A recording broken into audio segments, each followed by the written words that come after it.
শ্রেষ্ঠ নবী শ্রেষ্ঠ উম্মতকে যেই দুরূদ শিখাইছে এটা পড়বেন না বানানোটা পড়বেন? বলেন, নবী যেটা শিখাইছে এটা পড়া উচিত না? আপনি এটা না পড়া বানানো একটা পড়েন। হ্যাঁ, ইয়া নবী সালামু আলাইকা, এটা কই পাইছেন?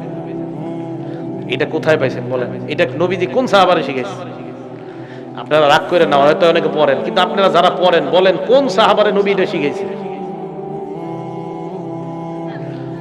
আমাদের নবী আবু বকর সিদ্দিক কি শিখাইলেন? আল্লাহুম্মা সাল্লি আলা মুহাম্মাদিন ওয়া আলা আলি মুহাম্মাদিন কামা সাল্লাইতা আলা ইব্রাহিমা ওয়া আলা আলি ইব্রাহিমা ইন্নাকা হামিদুম মাজিদ। এই দুরূদ আমার নবী আবু বকর সিদ্দিককে শিখাইয়া দিয়েছেন।